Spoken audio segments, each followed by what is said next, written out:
Jadi saya bisa bilang ini hipertensi ini adalah ibu dari segala penyakit. Kesannya kan sepele ya. Pasiennya bilang, saya nggak apa-apa, saya nggak pusing, mata saya nggak buram. Oh ya, saya lupa kalau lari ke mata, pembuluh darah itu ada hipertensi juga menyebabkan pasien ada ditemukan matanya buram. Itu namanya neuropati hipertensi itu, Dok. Oke. Sudah rusak, jadi ya kabur deh.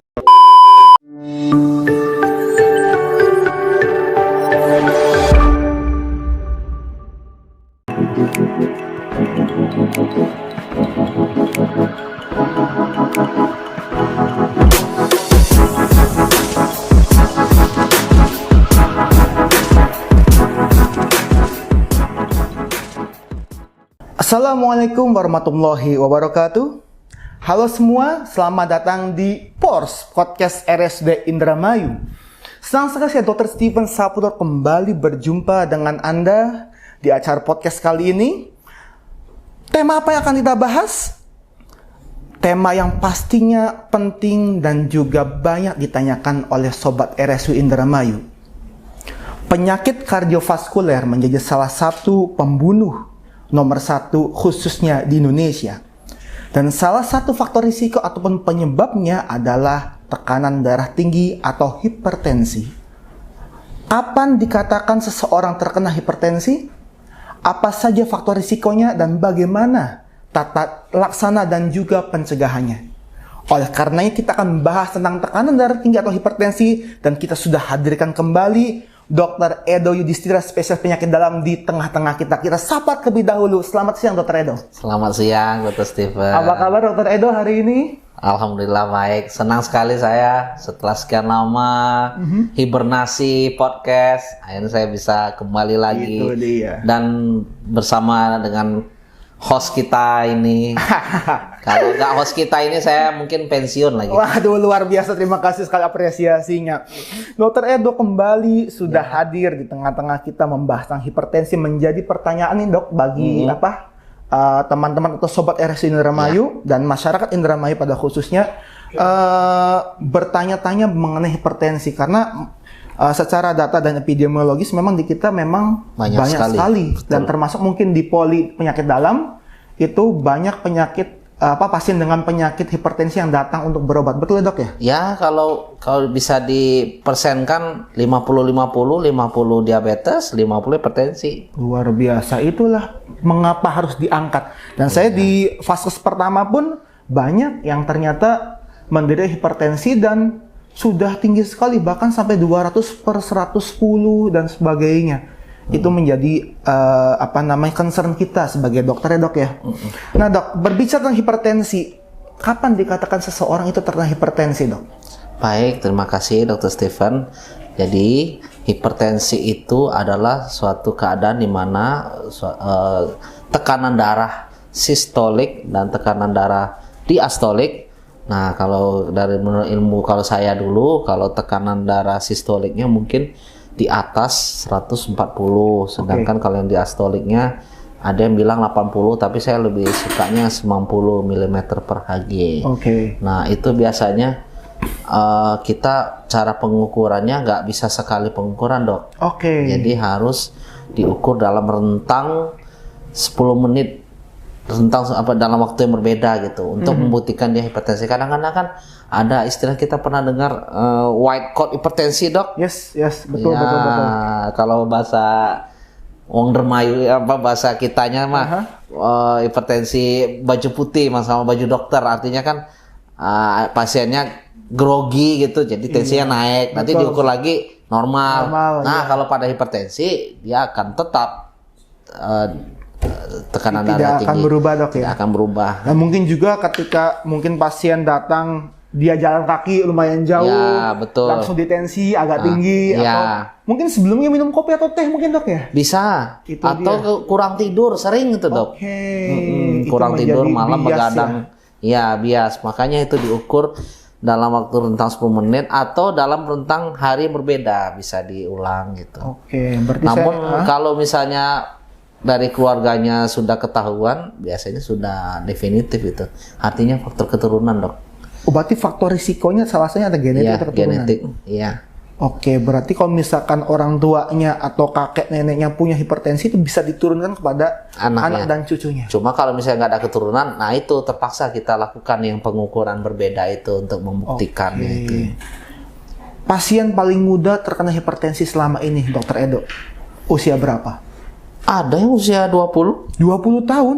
ya, 18 ada. 18 ada sudah Tapi tinggi. biasanya itu ada penyakit penyertanya, CKD, dia udah kena CKD. Jadi Di usia 18 tahun. Wow. jadi kita hipertensi ini kita kan kalau menurut ilmu kita tuh kan ada dua dong. Ada hipertensi primer, Yep. esensial, Yes. ada hipertensi sekunder. Ya. Nah, kalau yang hipertensi yang paling banyak, yang paling umum yang kita tahu itu, yang esensial, yang primer itu 95% kasusnya. Oke. Nah, yang tadi dokter bilang usia muda 20 tahun itu masuknya sekunder, Dok. Biasanya Oke. tuh. Artinya hipertensinya memang ada penyebabnya. Biasanya kalau hipertensi sekunder tuh kita sering dengar ada pasien dengan hipertiroid atau hipotiroid atau hiperaldosteron. Mungkin Oke. sobat Indramayu mungkin agak pusing ya dengarnya. Pokoknya Booming itu sendiri itu ya. itu Pokoknya kasus-kasus jarang itu, tapi sedikit Ada. banyaknya itu menyebabkan hipertensi. Nah, itu kan ada penyakit penyertanya. Nah, itu masuknya hipertensi sekunder. Nah, yang tadi yang 20 tahun tadi kan ginjal udah rusak, kayak kan macam-macam penyebab, Dok. Kadang-kadang suka minum extra jus banyak-banyak. Pokoknya lifestyle kacau lah. Iya. Jadi ginjalnya rusak, ya naik tekanan darahnya tuh. itu di Indramayu, Dok. Pernah saya ada. Wow. 20 tahun CKD dan ujung-ujungnya hipertensi sekunder. Ya, Berarti dari usia muda, apalagi mungkin kalau misalkan punya keturunan nih, Dok. Dari apa namanya? Dari makin menunjang makin lah. menunjang ya. Iya. Tidak jaga pola hidup, tidak jaga lifestyle, Ya. makan makanan semaunya, olahraga arang-arangan jadi wong Indramayu mah. Itu mengerucut sekali ke arah Ya, betul, hipertensi itu. betul. Selain genetik, Dok, apa lagi yang bisa menjadi faktor risiko terjadinya hipertensi pada seseorang? Dari lifestyle atau kebiasaan, Oke. mungkin kalau yang pasien-pasien yang gemuk, Oke. kan waktu saya podcast dulu kan gemuk itu untuk kencing manis, diabetes. Untuk hipertensi juga sama berlaku, karena hubungannya kan kegemukan itu kan menyebabkan pembuluh darah tuh mudah sekali menyempit ya, dengan faktor-faktor hormon yang menunjang Iya, itu iya, kan. iya. Jadi itu juga menunjang untuk terjadinya hipertensi. Oke. Orang kegemukan, terus yang suka begadang, Dok. Suka begadang juga bisa. Ya, Oke, yang nah, suka kita begadang. main apa sih? Point blank apa sih? PUBG. PUBG. Sampai jam 2, jam 3 Nge-game gitu ya. Ngegame. Kalau kurang tidur itu otomatis ya pembuluh darah juga kacau jadinya tuh. Oke, jadi bisa tinggi juga ya. Hormonnya jadi nggak seimbang, kan kita kan naturalnya kita harus tidur, kita malah nggak istirahat. Seharusnya kalau kita istirahat kan ada cooling down gitu istirahat, Iya, Dok. iya, Ya. iya, iya. Merokok, Dok. Merokok ya. Termasuk. Merokok itu hubungannya bikin pembuluh darah jadi rusak. Jadi kalau rusak tersendat-sendat menyempit ya hipertensi. Oke. Makan makanan yang berlemak pasti ya, Dok ya. Pasti, kan saya udah bilang kegemukan. Jadi Iya. saya kalau ketemu pasien yang gemuk itu, saya bilang gemuk itu tidak sehat, tapi menumpuk penyakit. Ngundang penyakit. Ayo datang ke saya rame-rame penyakit. Sok bangga datang gitu. Yang bingung kalau misalnya di restoran Padang ya. Ini Dokter Edo nih asli Padang. Kayaknya aduh, makanan Padang tuh luar biasa. Iya. Nikmat sekali ya. Betul. Tapi kalau Bumbunya. sesekali boleh, Dok ya. Boleh. Asal jangan tiap hari makannya berkuah dan bersantan luar biasa. itu. Kurang Hipertensi, olahraga juga dong. kurang olahraga juga. Jadi gemuk, kurang olahraga, udah itu. Kombinasi maut itu. Makanya diet tuh. Agak kurusan kau dibandingkan podcast-podcast sebelumnya ya. Supaya menghindari hipertensi, sobat RSUD Indramayu. Karena saya punya turunan juga, Dok. Iya, Saya iya. punya genetik DM, punya genetik hipertensi. Makanya saya harus jaga-jaga pola hidup dan makanan dan juga rutin berolahraga. Oke, Dok. Tadi faktor risikonya kalau gejala-gejala yang biasanya dirasakan oleh pasien dengan hipertensi atau tekanan darah tinggi apa saja, Dok? Nah, ini sobat-sobat RSUD. Ya, pada hipertensi ini saya boleh bilang ini nih silent ya, artinya umumnya tidak bergejala, Dok. Tidak bergejala. Saya pernah dapat kasus tensi 200/110. Pasiennya bilang nggak apa-apa. Nggak pusing. Nggak sakit nggak kepala. sakit kepala. Ada. Jadi yang berbahaya itu kadang kalau orang awam, sobat RSUD yang awam yang nggak ngerti, ya karena bisa aja pola makannya nggak tentu, keturunan ada tapi dia nggak tahu, nggak terdeteksi, tahu-tahu ginjalnya udah rusak aja gara-gara hipertensi lama tidak terdeteksi kan. Tapi biasanya sih kalau gejala, ya mungkin sobat-sobat RSUD kalau sudah ada tanda-tanda seperti mulai pusing-pusing, kesemutan, baal, ya mungkin sebaiknya harus cek tekanan darah segera. Jadi cepat ketahuan, cepat diobatin, komplikasi nggak keburu ada. Oke. Kadang-kadang kalau udah terlambat, tahu-tahu udah CKD aja, Dok. Itu Cuci dia. darah, udah. Saya pun di fase pertama banyak pasien yang datang itu memang tidak bergejala, Dok, dan dia merasa baik-baik saja, tidak pusing, tidak apa. Saya tanya, ibu nggak tahu apakah punya hipertensi atau tidak selama ini? Jawabannya nggak tahu atau apa nih? Nggak tahu, ternyata, Dok, tidak pernah dicek. Sekalinya datang langsung terdeteksi bahwasanya dia punya hipertensi dan sudah sangat tinggi sekali. Dan uniknya lagi, banyak pasien yang sudah tahu dia punya darah tinggi tapi tidak minum obat secara teratur, Dok. Itu permasalahannya. Ya kan, sehingga ya mungkin tensi tidak terkontrol, makan semaunya dan sebagainya. Itu. Nah, Dok, bahayanya hipertensi apa yang bisa terjadi? Komplikasi apa yang bisa terjadi? Wah, ini pas sekali Dr. Stephen bertanya. Kalau saya boleh bilang ya, hipertensi, diabetes mellitus, dua penyakit itu, saya bisa bilang itu adalah ibu dari segala semua penyakit. Artinya dari satu itu aja muncul penyakit macam-macam, Dok. Ya contoh sekarang kita kasusnya hipertensi kan. Dari hipertensi itu kan kasus itu kan artinya kan dengan berbagai faktor risiko yang sudah kita sebutkan tadi itu kan, sehingga terjadi penyempitan pembuluh darah. Kalau sudah menyempit pembuluh darah jadi kan tersendat, jantung berusaha memompa lebih kencang lagi, akhirnya tekanan darah naik. Itu komplikasinya macam-macam, Dok. Salah satunya ya stroke. Kebayang lah, Dok, pipa kesumbat, lama-lama air datang terus. Kebayang nggak pipanya kalau pecah gimana? Coba kalau itu pecah di sini, apa yang terjadi? Stroke kan? Stroke hemorragik mungkin kita sering dapat kasus. Iya, di UGD banyak sekali stroke hemorragik. Ya memang ketika ditensi memang ya tinggi. Ya. Seperti Terus komplikasi laginya mungkin kita berhubungan dengan sejauh kita ini jantung. Mungkin kita tunggulah Dr. Faisal, Dr. Azlan membahas ini. Itu dia. Iya.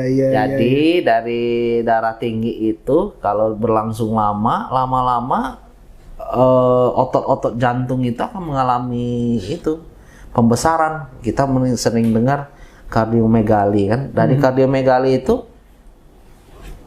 outputnya, N-nya ya gagal jantung kongestif, Dok. Oke, dia bengkak juga jantungnya, gagal jantung juga karena saking ini, Dok, ya jantungnya bekerja keras itu ya. Iya.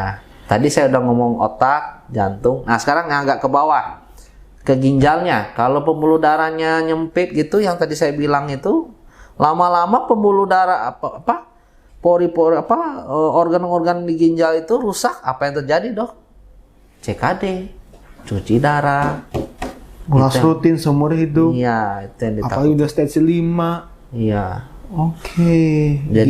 Jadi saya bisa bilang ini hipertensi ini adalah ibu dari segala penyakit. Kesannya kan sepele ya. Jadi pasiennya bilang, saya nggak apa-apa, saya nggak pusing, mata saya nggak buram. Oh ya, saya lupa kalau lari ke mata, pembuluh darah itu ada hipertensi juga menyebabkan pasien ada temukan matanya buram. Itu namanya neuropati hipertensi itu, Dok. Oke. Sudah rusak, jadi ya kabur deh. Berbagai macam penyakit bisa disebabkan oleh hipertensi. That's why the mother of disease Ya, itu salah satunya adalah hipertensi. betul. Oke. Dok, kalau sudah kadung terkena hipertensi, apa yang mesti dilakukan? Tentu hal yang saya prioritasnya jangan obat dulu, tentu perubahan lifestyle dulu dong. Oke, gaya hidup Dok ya. Gaya hidup, modifikasi ya. gaya hidup. Modifikasi gaya hidup, ya artinya ya kurangi berat badan, rajin olahraga. Oke. Oh ya, terus saya pernah baca itu kalau kafein, pernah dengar tuh? Iya. Kafein itu kan bisa menaikkan tekanan darah ya, iya. itu ya. Mungkin dokter tahu kan kafein masuknya di mana? Di kopi. Di kopi. Mungkin Kesukaan sobat-sobat ada yang suka kopi ya. Termasuk saya.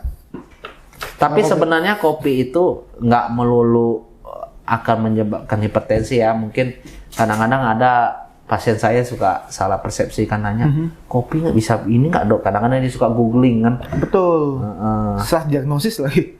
Sebenarnya dia bisa menaikkan tekanan darah, tapi yang menyebabkan hipertensinya nggak melulu dari kopinya itu. Mungkin lifestyle dia sebelumnya, mungkin gara-gara kopi dia begadang, nggak tidur. Oke, jadi secondary-nya bukan penyebabkan Ya, kopinya saja yang menyebabkan jadi, ini, tapi ternyata efek dari minum kopi, dia begadang, ya, dia tidak bisa tidur, itu yang menyebabkan tekanan darahnya naik. ditunjang dengan genetik yang sudah ada. Oke. Kalau yang nggak punya genetik biasanya prosesnya agak lama, nggak semudah Oke. yang punya genetik. Ini baru buat saya. Oke. Jadi saya buat sampaikan juga. coffee lover tidak usah khawatir ya. Iya, tapi jangan minum kopi sampai 5 teko juga itu kan. Kejang-kejang nanti, bahaya itu ya. Betul, iya. Itu saya coffee lover juga. Minum kopi hitam tiap pagi tanpa gula. Itu dia. Tapi dok, selain selain modifikasi gaya hidup, itu kan secara non farmakologis, ada yang bukan obat-obatan. Kalau misalkan dengan obat-obatan, penggunaannya seperti apa dok? Apakah mesti rutin tiap hari? Rutin tiap hari. Rutin tiap hari. Karena ada beberapa sobat RSUD ini mengkhawatirkan, saya nggak mau minum obat nanti ginjal saya bermasalah. Karena diminum tiap hari, itu gimana dok? Oh justru kalau nggak minum obat, tekanan darahnya nggak dikontrol, ya ketakutan beliau itu akan terjadi. Jadi kita tujuannya minum obat itu ya supaya tujuannya kan melebarkan pembuluh darahnya itu, usaha kita untuk mengurangi komplikasi yang terjadi. Oke, jadi mesti diminum secara teratur. Tapi ada juga pasien saya kok minumnya kalau misalkan lagi tinggi aja. Soalnya kalau udah rendah suatu saat, kalau minum lagi takut rendah lagi dok. Itu gimana dok? Ya itu makanya gunanya konsultasi ke dokter spesialis supaya bisa diatur itunya juga kan. Ya, ritme dan sebagainya ya. Makanya jangan asal-asalan penggunaan obat, harus ditanyakan pada ahlinya. Kalau dokter Edo, dokter penyakit dalam, mesti banyak konsultasi. Jadi jangan jare-jaren aja. Jare tangga, jare batur, jare sedulur. Jangan seperti itu. Tanyakan kepada ahlinya. Yang penting minum obat hipertensi serta apabila Anda sudah terdiagnosis terkena hipertensi. Oh ya, saya lupa satu lagi, lifestyle yang dari makanan. Konsumsi diet tinggi garam itu juga ngaruh. Oh iya. Hati-hati sobat-sobat RSUD, kadang suka kecolongan makan-makan yang ternyata kandungan garamnya tinggi. Betul. Terutama yang tinggi natrium dok, itu yang mungkin dokter bisa lihat itu kayak Citato. Coba lihat kadar natriumnya berapa. Gitu. Saya lihat tinggi-tinggi itu. Bahkan kecap manis pun kandungan, walaupun rasanya manis tapi kandungan natriumnya tinggi sekali. Dan orang-orang kita itu permasalahannya tidak pernah atau jarang sekali untuk melihat kandungan gizi di makanan dikonsumsi. Iya. Itu kan? Karena di belakangnya ada nutrition fact-nya, gitu kan? Iya, betul. Kalau saya sih, ya to be honest, selalu melihat dok, gitu kan, kandungan kalorinya berapa, lemak berapa, dan sebagainya. Ya untuk jaga-jaga itu. Ini jarang sekali dilakukan. Itu. Ada beberapa makanan yang, ya saya bilang tadi, kecap manis tadi kan memang rasanya memang manis, tidak asin, tapi ketika dilihat kadar natriumnya, wow, tinggi juga. Atau kayak junk food itu dokter bisa ukur natriumnya mungkin tinggi sekali tuh. Nah permasalahannya ketika orang-orang ini sesuai RSUD ketika makan, kalau kayak kata saya sudah asin dong. Bagi mereka belum asin.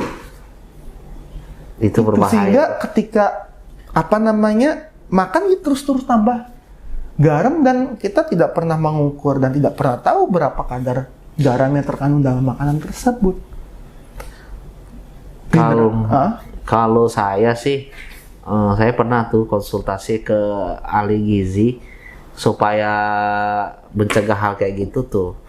Kalau mau ngasih, kan misalnya kita ada masak tuh sop, masak sop, biasa kan ibu-ibu istri itu kan suka ngasih garamnya pas saat itu kan. Seharusnya jangan pas itu dikasih, karena kadang-kadang kalau kita kasih kadang kurang, malahnya kecenderungan menambah. Jadi mending sopnya udah terhidang terus dimakan, kalau kurang baru nambah manual di piring. Secara personal ya, tidak secara kumulatif. Bahasanya tinggi banget. Jadi iya salah satu siasatnya iya. Betul. Jadi masak di panci besar mah seadanya, katakanlah seperti itu. Ketika makan dan kita bisa nambahin garam dikit-dikit, dan kita bisa lebih bisa lebih aware dan bisa menjaga kadar natrium yang masuk ke dalam tubuh kita. Ya, that's good idea. Saya baru kepikiran juga, Dok. Itu dia. Saya juga punya restoran soalnya. Promosi. Oke, kembali lagi. Ini diet rendah garam untuk salah satu pencegahan terhadap dan juga penyeimbang tekanan darah apabila sobat RSUD sudah memiliki atau terdiagnosis hipertensi. Selain itu, pencegahan yang bisa dilakukan apalagi, Dok? Yang kira-kira mendekatkan kepada hipertensi itu kita hindari. Olahraga. Iya. Rutin berolahraga, Dok, ya? Iya. Itu dia, supaya menstabilkan tekanan darah juga. Apalagi, Dok? Mungkin setahu saya itu mungkin ya dari makan sudah ya. Makan, lifestyle. Ya, memang apa yang kita makan, apa yang kita lakukan itu memang hindari kegemukan tadi itu. Itu betul. Memang kompleks, muter-muter itu sih. Iya. Intinya yang makanan. Kayaknya hipertensi sama diabetes tuh kayak suami istri. Nggak bisa dipisahin untuk berdua itu. Iya. Jadi pertama adalah atur gaya hidup makanan ini, Dok.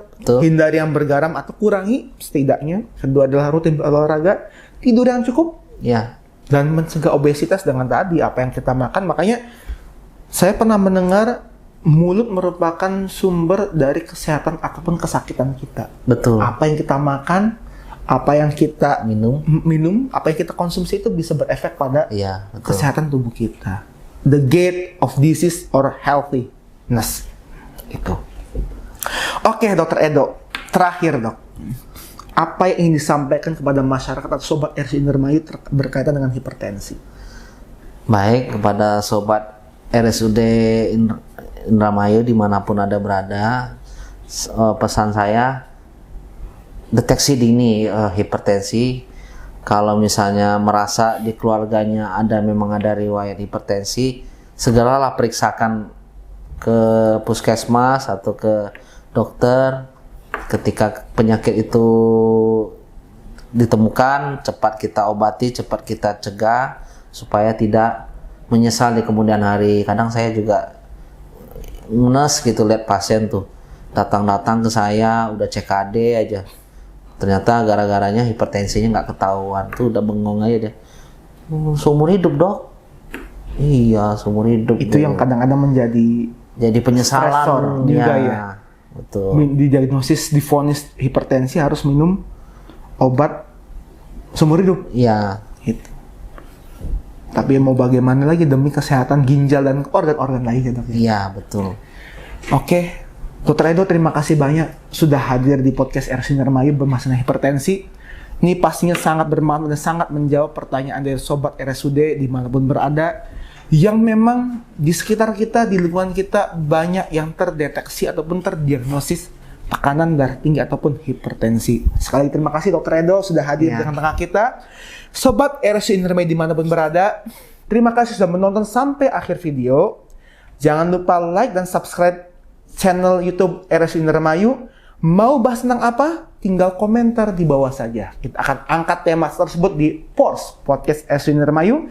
Dan akhirnya saya Dr. Steven Saptra selaku host dan juga Dr. Edo Spesies Penyakit Dalam mengucapkan terima kasih dan pamit undur diri. Sampai jumpa.